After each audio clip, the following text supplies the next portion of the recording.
I shot my husband in the knee with his own hunting rifle on Black Friday, 2 days after the turkey carcass rotted in the fridge, because that's when I realized the getaway wasn't just a vacation, it was their escape from me. The blood pooled on our kitchen linoleum like spilled gravy. But it wasn't the first mess I'd cleaned up for them, it was just the one they couldn't ignore. And as he howled, clutching his leg, I whispered the secret I'd buried for 20 years. The hidden run that killed my sister wasn't his fault alone, it was the family's. And they'd pinned it on me to keep their perfect life intact. It started, like all good American tragedies, in the glow of a flat-screen TV flickering with football highlights. The kind of scene that screams normalcy until it unravels. That Thanksgiving morning in 2025. Our split level in Elmwood Heights, Ohio, prime suburbia, with its manicured lawns and HOA covenants, felt like any other. I'd slaved over the bird since 4 a.m., basting it with butter and bourbon, the air thick with sage and denial. My husband, Tom, was downstairs nursing his third coffee, scrolling Zillow on his phone like he always did, dreaming of upsizing to something with a wine cellar.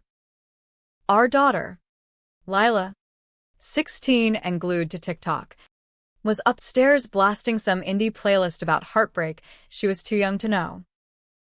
And me, Evelyn Harper, 45, the glue holding this facade together, flipping through old photo albums in the breakfast nook, wondering why the smiles looked so forced.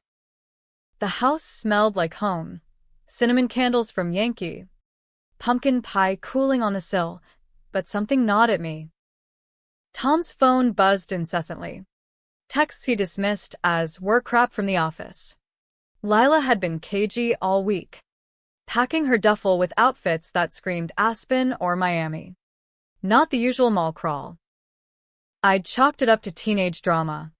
But when I heard the garage door rumble open at 6:15 a.m., my stomach dropped like I'd forgotten to thaw the rolls.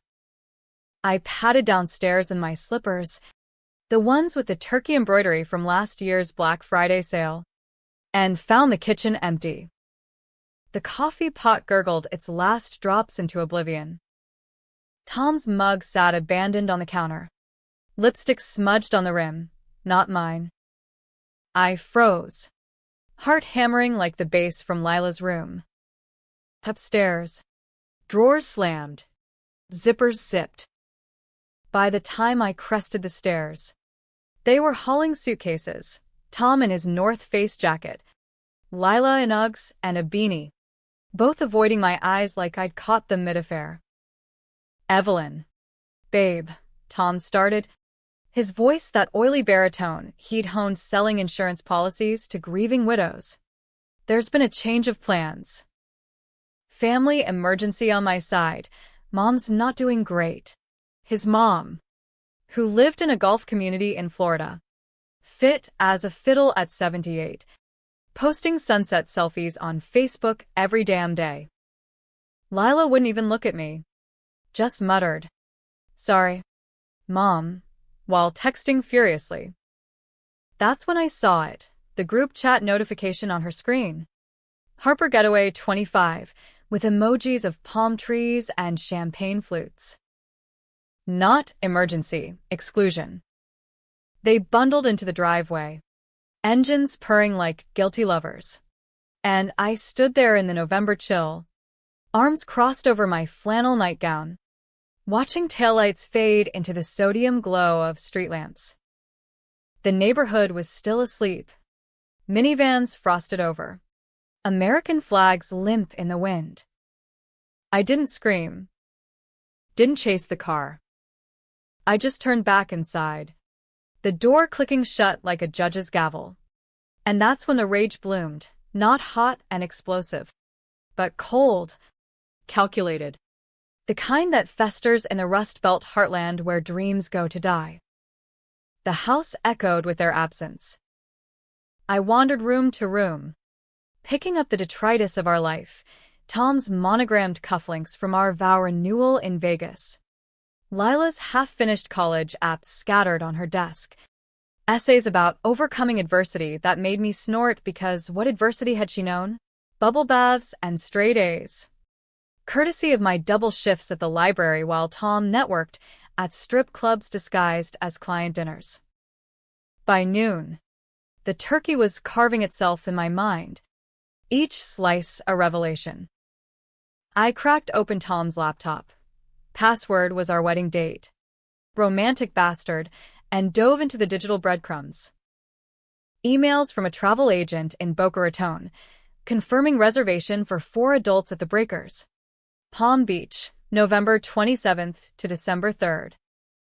Private cabana, spa credits, and the Harlan suite for Mr. and Mrs. Tom Harper. 4 adults? I scrolled. Tom. Lila listed as dependent. And Jesus, my in-laws. Virginia and Hal. The ones who'd air-kissed me at every holiday like I was the help. But the kicker? A forwarded itinerary from Virginia. Darling, don't forget to swing by the estate on the way. Evelyn's handling the home front. Bless her. The estate. Hal's cottage in the Hamptons. A 7-bedroom monstrosity bought with old money that Tom swore was mortgaged to the hilt. I cross-referenced bank statements, hacked with a 15-minute YouTube tutorial, and there it was. Transfers from our joint account. $8,000 last month. Labeled Family Vacation Fund. My overtime pay. Siphoned for their sun-soaked betrayal. That night, as rain lashed the windows and I microwaved leftovers alone, the pieces clicked. This wasn't a one-off. It was pattern. Every milestone, Lila's bat mitzvah, which I wasn't invited to. Too crowded.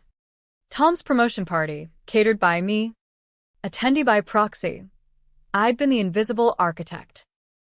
But the real secret, the one that turned my blood to battery acid, was older, buried under layers of suburbia and selective amnesia.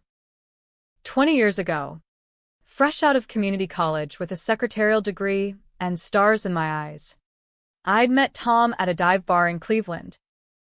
He was charming, all dimples and draft picks, whispering about building a life in the burbs. We married fast. Too fast. In a shotgun chapel with Elvis presiding. Lila came 9 months later, a colicky bundle that bonded us, or so I thought. But the night before our first anniversary, my little sister, Becca, died. Hit and run on I-90. Her Corolla accordioned against a guardrail. She was 22, waitressing to save for art school, full of that reckless fire I envied. The cops ruled it accident, slick roads. Drunk driver fleeing, but I knew better. Tom had been out with Hal that night, celebrating a deal, pounding shots at a strip joint off the interstate. Hal, the wheeler dealer with a rap sheet longer than his yacht club membership, had a habit of borrowing Tom's truck for errands. I found the dent in the fender the next morning. Paint transfer from Becca's blue Civic smeared like guilt. Tom swore it was a parking mishap, but his eyes darted like minnows. Hal pulled strings, lawyer from the country club. A quiet payout to the coroner, and the case closed in weeks. For the family, Tom begged when I confronted him, tears streaming. Evelyn, if this gets out, it's over. Jail for me. Ruin for Dad's business. Lila needs a father. So I swallowed it. Told the investigators I'd borrowed the truck. Swerved to avoid a deer. Perjured myself in a deposition. My voice cracking over words like visibility was poor. The community rallied, casseroles from the PDA moms, a GoFundMe that bought Hal a new putting green. I became the tragic widow in waiting. The sister who took the fall to spare her husband's name. Becca's ashes sat on my mantle. A silent accusation. while Tom climbed the ladder. Promotions greased by Hal's connections. And Virginia? She orchestrated it all. The Ice Queen matriarch with her junior league smile and Valium stash. Darlings don't go to prison, she'd coo, slipping me hush money disguised as housekeeping bonuses. Lila grew up on stories of mommy's bad luck, never knowing the truth, idolizing her father like he hung the moon. Now, 2 decades later, abandoned on Thanksgiving, that life felt like a noose tightening. I wasn't just the help. I was the scapegoat, the secret they partied around.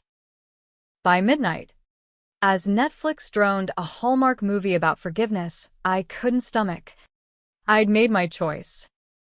Revenge wasn't a word for weaklings, it was a Midwestern manifesto. Slow-cooked like pot roast, served with a side of reckoning. The next morning, Black Friday, consumer hell unleashed. I drove to the pawn shop in Akron, the one with the faded guns and guitars sign. Sold my engagement ring for $400 cash. Enough for a burner phone and a bus ticket if it came to that. But it wouldn't. Tom kept his hunting gear in the garage. That Remington .308 he'd bragged about bagging a buck with last fall. I oiled it methodically, the metallic tang mixing with my tears, and waited. They returned Sunday night, tanned and tipsy, suitcases thumping like confessions. Lila breezed in first, chattering about the best conch fritters ever, dropping sandy flip-flops in the hall. Tom followed, loosening his tie, planting a cologne-soaked kiss on my cheek. Missed you. Ev. Traffic was a bitch. Virginia and Hal trailed in a rental Escalade, bearing gifts, a tacky shell necklace for me, like Pity and Pearl. Dinner was my trap, venison stew from Tom's freezer stash, laced with just enough resentment to choke on. We sat around the oak table I'd refinished myself, the one scarred from Lila's childhood crafts. Small talk flowed, stock tips from Hal, gossip from Virginia about that dreadful new neighbor, until I couldn't hold it. Have a good trip? I asked, voice syrupy as the gravy. Tom chuckled, oblivious. Epic. You should have seen the spa. Mud wraps that'd make you feel 20 again. Lila nodded, scrolling Insta. Yeah, Mom. It was lit. Next time? The lie cracked me open. I stood, rifle propped casual against the fridge like a rolling pin, and said, there won't be a next time. Not for you. The room froze. Forks midair. Virginia's martini glass tinkled against her teeth. Evelyn. Dear. Whatever. Shut up, I snapped, the word foreign on my tongue, but fitting like a glove. I leveled the barrel at Tom's knee, the one he'd hyped as steel from football days. Remember Becca? The sister you let me bury? The accident that wasn't. His face drained, color fleeing like rats from a sinking ship. Ev. Honey. Not now. The girl's here. Lila whimpered. Mom, but I was past mercy. The shot cracked like thunder in a tin can, splintering bone and cartilage. Tom crumpled, screaming, blood arcing in a perfect suburban arc. Chaos erupted, Virginia shrieking for 911, Hal lunging for the phone, Lila bolting upstairs. I stood amid the pandemonium, rifle smoking, feeling the weight lift like fog off Lake Erie. Cops swarmed within minutes, blue lights painting the blinds in staccato hell. Handcuffs bit my wrists, but I smiled for the Polaroid mugshot chic. The charge? Attempted murder. First degree. But as they Mirandized me in the cruiser, Tom wheezing from the ambulance gurney, I caught his eye. No hot. Just truth. I'd taken the fall once. This time, it was his turn. Jail in Cuyahoga County smells like bleach and broken promises. The kind of place where echoes bounce off cinderblock walls and time stretches like bad taffy. They process me fast. Evelyn Harper. Age 45. Housewife turned domestic terrorist. Fingerprints smudged with Tom's blood. Mugshot capturing the wild glint in my eye that said, finally. The holding cell was a 6x8 purgatory, shared with a strung-out mom from the east side who'd knifed her dealer over a baggie of fentanyl. What did you do? Hon, she rasped. Chain-smoking menthols through the bars. Shot my husband's kneecap off. I replied, matter of fact, like discussing a fender bender. She cackled, slapping her thigh. Girl, that's poetry. Mine was just business. By dawn. Bail hearing. Lila wouldn't look at me through the video feed. Her face a mask of betrayal, flanked by Virginia's pearl-clutching glare. Tom was in surgery, titanium rod and therapy bills stacking like cordwood. The judge, a grizzled vet with a buzz cut and a gavel like Thor's hammer, set bail at $250,000. Given the premeditation, Hal posted it from his Cayman account. The bastard. Whispering to his lawyer about plea deals and family counseling. Home wasn't home anymore. The house was a crime scene tape-wrapped tomb. Forensics dusting for prints that screamed my guilt. I holed up in a no-tell motel off I-77. The kind with vibrating beds and Bibles and drawers, funded by the last of my library pension. Days blurred, CNN true crime binges. Burner calls to old friends who hung up after Evelyn? Jesus. What the hell? And nights staring at Becca's photo. Her grin a ghost haunting my conscience. But revenge isn't a one-shot deal. It's a syndicate. And mine was just incorporating. First order. Expose the lie. I hired a PI from a Yellow Pages ad, Rusty Kowalski. Ex-cop with a gut like a beer keg and a Rolodex of grudges. $2,000 upfront. Paid in crisp 20s from the pawn ring sale. Dig on the Harper clan, I told him over greasy diner eggs. The hidden run in '05. Truck involved. Make it hurt. Rusty delivered in a week. A manila envelope thick as a Bible. Dropped at a park bench in Akron. Inside, dashcam stills from a trucker who'd idled behind Hal's F-150 that rainy night. Time-stamped 11:47 p.m. Hal weaving.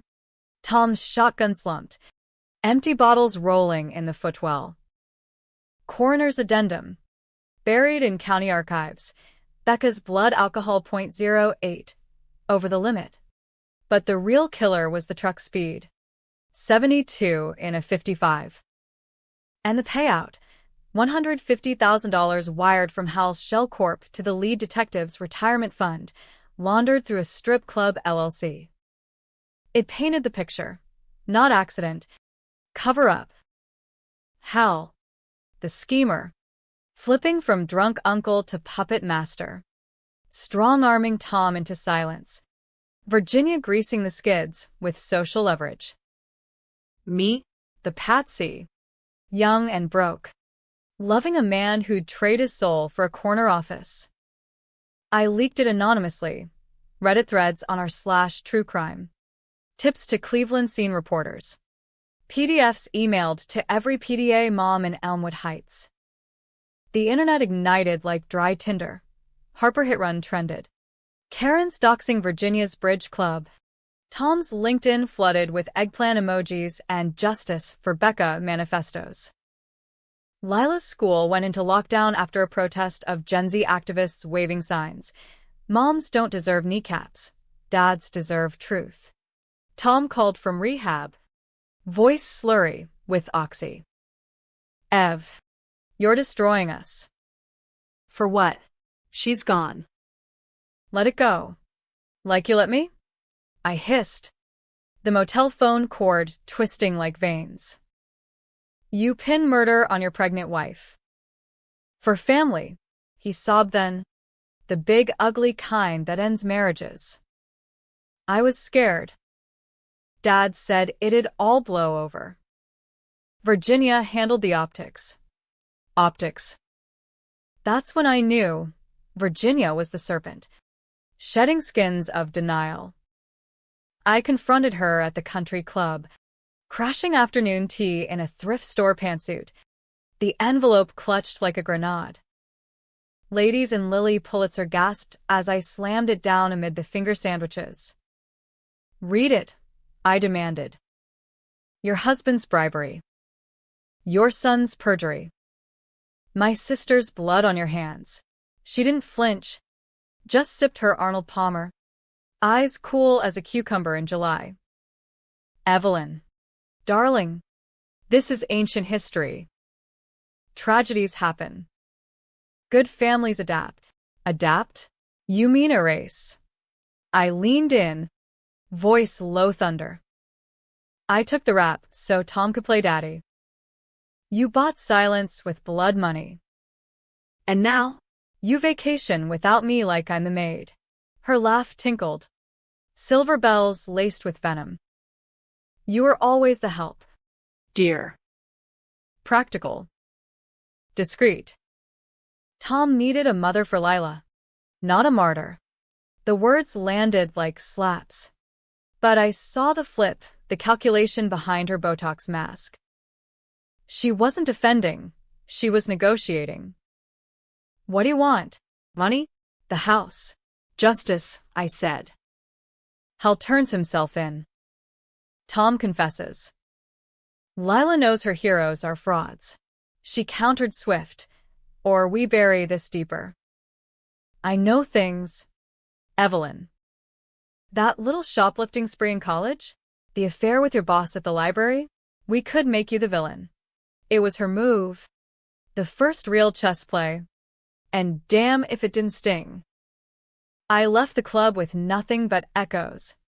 But the seed was planted. Controversy brewed. Op-eds in the Plain Dealer debating, was Evelyn hero or hysteric? Podcasts dissecting suburban secrets, the shot heard, round Thanksgiving. Pundits split, feminists cheering my empowerment arc, tradcons decrying feminist vigilantism eroding family values. No one clean. Everyone complicit. Even I questioned in the mirror, was shooting Tom catharsis or cruelty? Becca's ghost whispered. Both. Rusty called with the next lead. Hal's errands weren't one-offs. Financials showed shell companies funneling cash from Tom's insurance firm to offshore accounts, embezzlement. $2 mill skimmed over a decade. Laundered through Virginia's charity galas. The patriarch wasn't just a drunk driver. He was a con man. Flipping from blue-collar hustler to white-collar wolf. Tom his eager apprentice. And Lila? Unwitting beneficiary. Her trust fund, seeded with dirty money. The climax brewed in a warehouse on the Cuyahoga River. That polluted vein snaking through Cleveland's underbelly. Rusty tailed Heather one foggy Tuesday. Meeting a goon in a pork pie hat, extortion payoff. Caught on grainy Selvid. I crashed it solo. Heart pounding like a bass drum in a metal show. A tire iron from the motel's Impala my equalizer. Evening. Hal, I called from the shadows. Voice echoing off rusted beams. He spun. Face paling under the sodium lights. The goon fumbling for peace. Evelyn? Christ. Get out. No. I stepped forward. Iron glinting. Time to flip the script. Confess. Or this vid goes viral. Your golf buddies see the real you. Not kingpin. But crook. He lunged desperate. Cornered. But the goon held him back. Eyes darting. Ladies got balls, the thug grunted. Hal wheezed. Sweat beading. What do you want? Name it. Everything. I said. The truck. The bribe. Tom's cut. All of it. On record. For Becca. We cut a deal in the gloom. Hal's recorded mea culpa. Emailed to the DA. Immunity for Tom in exchange for flipping on bigger fish. Corporate fraud ring tied to half the Rust Belt elite. Virginia got wind. Of course. And flipped like a weather vane. From denier to dealmaker. Lawyering up to testify against her own husband for a reduced sentence. Survival of the fittest, she texted me later. Emoji heart like a barb. Lila was the fracture. She showed at the motel unannounced.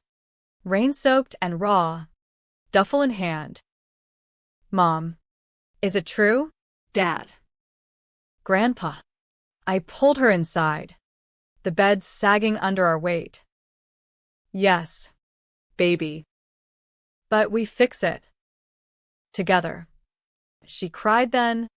The ugly sobs of a girl unmoored. Raging at the fairy tale's end. Why'd you shoot him? We could have talked. Because talking's what they do, I whispered. Stroking her hair. Actions? That's ours. The revenge peaked that week. Indictments dropped like autumn leaves. Hal in cuffs at the federal courthouse. Virginia cutting plea after plea. Her social circle scattering like roaches. Tom. Hobbling on crutches. Face the press outside rehab. I failed my family. Evelyn. She saved us. In her way. Controversy exploded. Heroes or villains. My shot. A spark or a sin. Forums fractured. Evelyn's a badass queen versus gun-toting harpy destroying lives. No tidy bows. Just tension coiling tighter. The river's murk mirroring my soul. Was I avenger or accelerant? Becca's laugh echoed. Ambiguous as ever. The trial was a circus. Cleveland style. Less Barnum and Bailey. More mud wrestling in the rain. With gawkers glued to court TV reruns and X threads dissecting every sidebar like autopsy reports. State v. Harper. Me on the docket for the shooting. Hal and Tom as co-conspirators in the deeper rot. The DA. A bulldog named Ramirez with a mustache like a push broom. Painted me as the wronged warrior. Mrs. Harper didn't snap. She settled a 20-year score. Defense? A slick firm from Hal's Rolodex. Arguing, duress by deception, that the family's gaslighting turned me into a pressure cooker. Jury selection was a Rorschach test. 12 strangers. Split down middle, blue-collar types nodding at my every woman vibe. White-collar skeptics, side-eyeing the rifle as overkill. Lila testified. Voice cracking over Zoom from a doorman and Arbor. She'd fled to post-scandal. My mom. She was always there. They weren't. It humanized me. But the cross-exam gutted. So you abandoned her too. Miss Harper? Partied while she grieved alone. Touché. The courtroom hummed with that electric hum of judgment. Air thick as lake-effect snow. Virginia took the stand in Chanel. Flipping again from loyal wife to star witness. Her testimony a scalpel.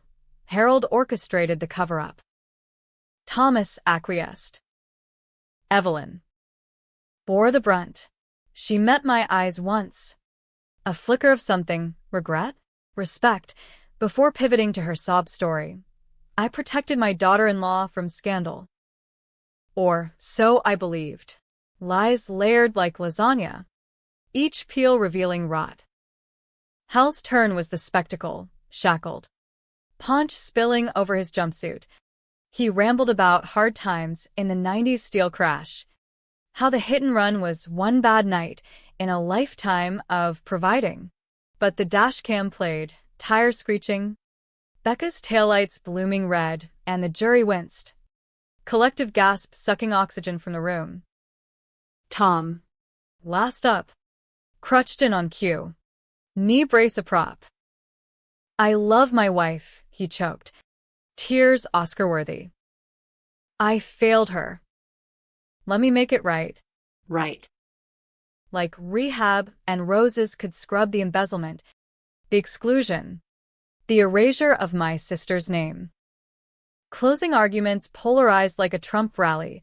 Prosecution thundered. Justice delayed is justice detonated, painting my shot as righteous rage.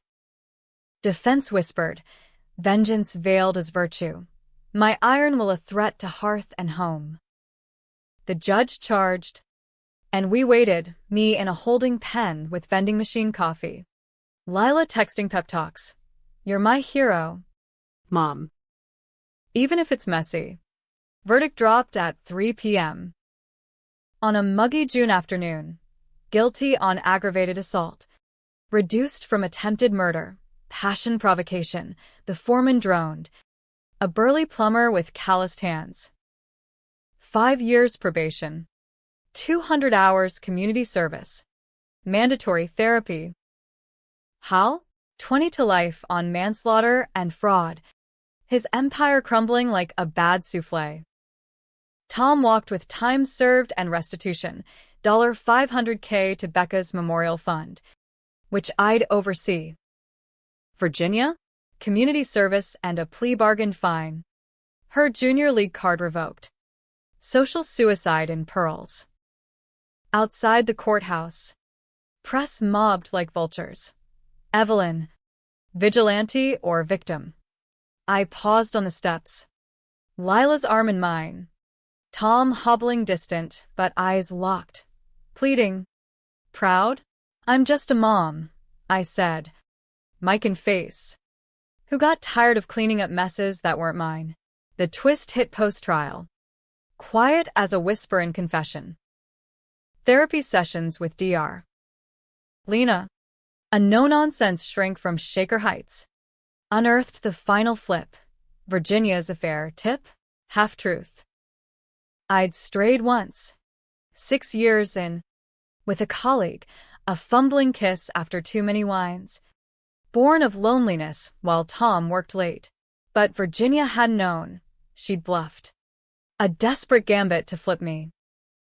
I was cornered, she admitted in a tearful letter from her Naples exile.